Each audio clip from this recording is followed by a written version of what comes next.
Umaalma na naman si Marcoleta. Ang inaalmahan niya, yung pakikialam daw ng ehekutibo. Nakialam daw kasi yung ehekutibo sa internal na affairs ng Senado. Ha? Ito ay sinabi ni Marcoleta sa interview sa kanya sa Bilyonaryo News Channel. Ha? Sabi kasi ni Marcoleta, ang pinag-uusapan mga kabunyog, yung nabigong coup laban kay Senate President Soto. O alam naman natin na ang mga nasa likod ng coup na yon, nangunguna siyempre si Amy Marcos. Bagamat dinidinay ni Amy Marcos, siyempre nasa kasama rin ni Amy Marcos si Cayetano. At siyempre, aside kay Cayetano, si Marcoleta.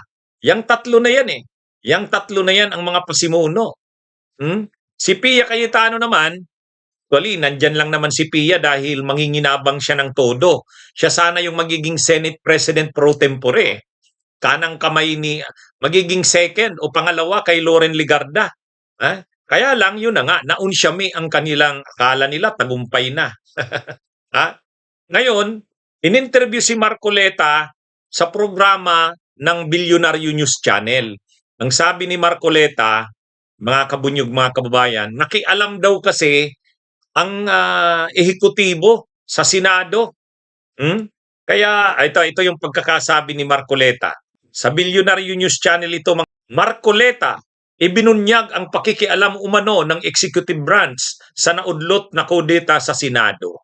Kwininto dyan, maraming sinabi si Marcoleta sa interview na yan, nakialam daw kasi yung ehekutibo eh. May tumawag daw galing sa Malacanang nung panahon ng kasagsagan, nung isang araw sa kudeta sa Senado, kaya hindi daw nagtagumpay. Panalo na sana. Kaya yun ang pagbubunyag ni Marcoleta. Sabi ni Marcoleta, mali na daw yung nangyayari na yan. Kasi dapat daw hindi nakikialam ang Malacanang sa mga affairs ng Senado. Dapat daw hayaan na ang Senado kung anong gusto. Yan yung sinasabi ni Marcoleta dyan. Ibinunyag yan ni Marcoleta sa interview na yan. Totoo kaya yan? Sinabi naman natin yan. Nung kasagsagan ng kudeta, sabi ko, di ba, sa vlog ko, yun, may tumawag daw galing sa Malacanang. Tinatawagan yung Senado. Ito, malamang hindi matutuloy ang kudeta na yan kasi tumawag ang Malacanang. Nung sumunod na mga araw, lumabas ang balibalita na si Executive Secretary Ralph Recto umano ang tumawag. Bagamat siyempre hindi naman kukumpirmahin yan ng Malacanang. Hindi naman yan kukumpirmahin ni Executive Secretary Ralph Recto. Pero hindi naman talaga malayo na makialam ang Malacanang sa usapan na yan ng Senado. Bakit? Bakit makikialam ang palasyo dyan? Unang-una, bagamat hiwalay na sangay ng gobyerno ang lehislatura, siyempre ang gusto ng Malacanang, ng executive, dapat ang legislative ay kasundo nila. Dapat ang Speaker ng House at saka ang President ng Senate ay kakampi ng Malacanang. Hindi naman makikialam ang Malacanang sa araw-araw na gawain sa Senado. Pero hindi naman maganda sa Malacanang na ang Senate President ay hindi kaalyado ng Malacanang. Ano yan? Lahat naman ng administrasyon ganun. Saan bang administrasyon hindi na ang Senate President at ang Speaker ng House ay hindi kaalyado ng Presidente? Ito namang si Marcoleta, kung makapagsalita, para namang ignorante sa politika. Bakit nung panahon ba ni Duterte? Sino ba ang Senate President noon? Sino ba ang Speaker ng House panahon ni Duterte? Nung kauupo pa lang ni Duterte, si Pantaleon Alvarez. Bakit naging Speaker ng House si Pantaleon Alvarez? Sino ba si Pantaleon Alvarez? Hindi naman yan masyadong kilala. Pero dahil taga Davao yan yung isa sa mga pinagkakatiwalaan ni Duterte, yan ang naging Speaker ng House. Kinalaunan, sino ang mga naging Speaker ng House? Si Lord Alan Velasco. At saka naghati sila ni Alan Peter Cayetano. Bakit sila ang naging mga Speaker ng House? Ay siyempre sila yung malapit sa Presidente. Sila yung gusto ng Presidente. Kung sino man ang gusto ng mga kongresista, yun naman ang mapipili. Pero hindi pwede na ang maging Speaker kalaban ng Presidente. Kung ikaw Presidente ng Pilipinas, payag ka ba na ang Speaker ay kalaban mo? Karamihan naman ng mga kongresista, mga kakampi mo, kaalyado mo. Ito namang si Marcoleta kung makapagsalita, akala mo naman ignorante sa takbo ng politika. Ha? Pagdating sa Senado nung panahon ni Duterte, di ba nung panahon ni Duterte, ang mga Senate President noon, sino ang Senate President nung panahon ni Duterte? Si Aquilino Pimentel Jr. O bakit naging Senate President yun? Kaalyado yan ni Duterte nung una. Nung huli na lang naman nagkahiwalay sila eh. Nung huli na lang. Pero si Pimentel Jr. ay kaalyado ni Duterte kasi PDP laban yan. 'Di ba? Kaya ito namang si Marcoleta, pwede ba 'yon na ang Senate President ay hindi kakampi ng presidente? O, kaya pag nang mabalitaan siyempre ng Malacanang na magkakaroon ng rigo doon sa Senado, ang kaagad-agad na tanong ng Malacanang diyan, sino? Nung sinabi sigurong si Loren Legarda, sino ang mga iba pang kasama niyan? Kasama sila Marcoleta. Kasama sila Cayetano. Kasama sila Amy Marcos. Imaginin yung malaman ng Malacanang na ang nasa likod ni Loren Legarda ay sila Marcoleta, sila Cayetano, Amy Marcos. Siyempre gagalaw ang Malacanang. Pero hindi naman siyempre yan aaminin ng Malacanang.